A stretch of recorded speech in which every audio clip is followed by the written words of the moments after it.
Okay, now that we have progressed through the workflow overlay wizard, we're to the final approval screen. And this is the point where we can have a delegated staff member do all the initial acquisition, all the initial setup steps, get the initial crown centered and optimized on the screen so that the provider can approve this case before beginning the procedures necessary to accomplish this case in reality. So this is kind of where we like to get it. And as soon as we understand that I'm the dentist, I'm the one that's going to be rendering this treatment, this is where we get to see the actual crown size that we've landed on.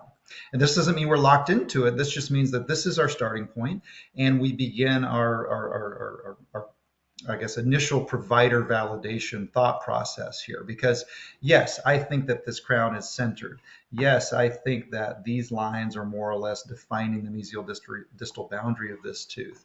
Yes, I think that from the various perspectives that I can toggle through down here, that everything is vertically and horizontally aligned, X, Y, and Z. And now I can see that tooth B is proposed to receive a universal size number 3 for this first primary molar. And I can reference my existing inventory of prefabricated crowns. And first and foremost, make sure that I actually have one of those in size 3. And in this case, I do, because we actually had one in stock. And most providers have a drawer full of these crowns of various sizes and a couple of every size to pick and choose from. But in the event that maybe we forgot to order the crown proposed on the screen, or we broke the last one that we had of that particular size, we're not locked into any of these decisions made by the computer. Again, the computer isn't making any decisions. The provider is making the decisions. The computer is just helping you by providing a little bit of GPS for the procedure itself. Because I can get back in here and I can modify the position of this crown just using all the same tools we used in previous screens. I can rotate it, I can translate it, I can shift it around. I can even toggle back and forth between the red arrows, which help me translate, to the cyan arrows, which help me resize it. Let's say I looked in the box and I didn't have a size 3 and I needed to upsize to a 4.5. That's how I would do that. I would say, well, I think that one will still fit in there. I just need to upsize it and maybe shift it back here. And now I can fit a 4.5 into that space. So there's multiple crowns that will fit every particular size or every particular site. It just depends on how much space are you willing to work with or create, and how much tooth preparation are you prepared to sit down and do. Because the other screen that is now available for preview at the same time is the tooth reduction guidance panel, which you see up here in the upper right. And just to explain what you're visualizing here is, a pattern of rainbow colors that is correlated to a required reduction depth per the scale you see in the upper right corner. So everywhere that's red and orange and yellow designates, 2 millimeters, 1.5, 1.5 millimeters of reduction.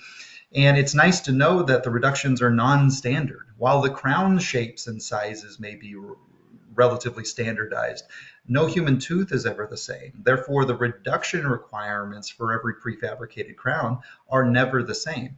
They're all unique and customized to the tooth situation. And what we get out of this in terms of where we need to reduce, just as importantly, is where we don't need to reduce. And for the first time ever, we can appreciate how conservative we could approach this prefabricated zirconia crown procedure.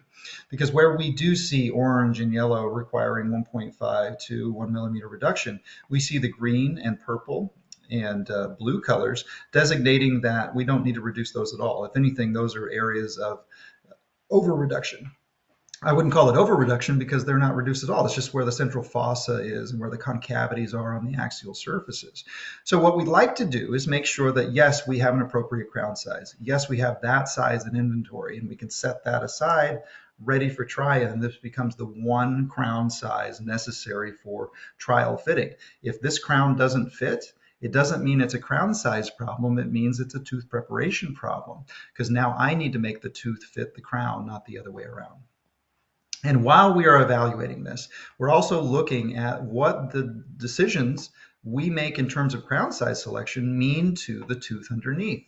And to some degree, it's related to the size of the crown, because while we could fit a much smaller crown in here, all the way down to the smallest one made at a 1.5, we see that, yes, that will fit in between the mesial-distal confines, but look how much more aggressively we have to prepare this tooth. There's a lot more red and orange on the screen here, much less green and blue. But if we resize this such that we land back on a larger crown size, that 3.5 or a 3 or a 4 even, if we can squeeze that in there, now we have a lot more green coloration, blue coloration, purple even, and we don't have to be nearly as aggressive with the diamond burr reducing the contours of this tooth to fit inside of this prefabricated crown. So the larger crown you can fit into a mesial-distal space is generally more conservative for the tooth structure underneath. And this is how maybe we can start to avoid a certain number of unnecessary or iatrogenic pulpotomies just to accomplish this more cosmetic, more durable, more biocompatible result for these children's restorative needs.